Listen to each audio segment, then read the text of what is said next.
अस्सलामुअलैकुम। ये एक सिंपल इलेक्ट्रिक सर्किट का मॉडल है बच्चों। ये बनाने के लिए हमने इस्तेमाल किया है बल्ब होल्डर, स्विच, बैटरी और मौसिल तार। हमने बल्ब को स्विच से जोड़ा है, फिर स्विच के एक किनारे को बैटरी से, फिर दूसरे किनारे को बैटरी के दूसरे किनारे को हमने बल्ब से जोड़ा है। जैसे ही मैं स्विच ऑन करती हूँ बल्ब जल उठता है, रोशन होता है। इस तरह के सर्किट को हम कहते हैं क्लोज्ड इलेक्ट्रिक सर्किट। जैसे ही मैं इसको स्विच ऑफ कर देती हूँ बल्ब बुझ गया।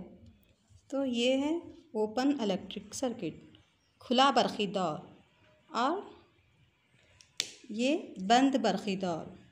यहाँ पर सर्किट कंप्लीट हो गया। जैसे ही ये हम बंद कर देते हैं यहाँ पर बरक़ी दौर बहना बंद हो जाती है, सिलसिला बरक़ी दौर के बहने का सिलसिला मुनक़ता हो जाता है।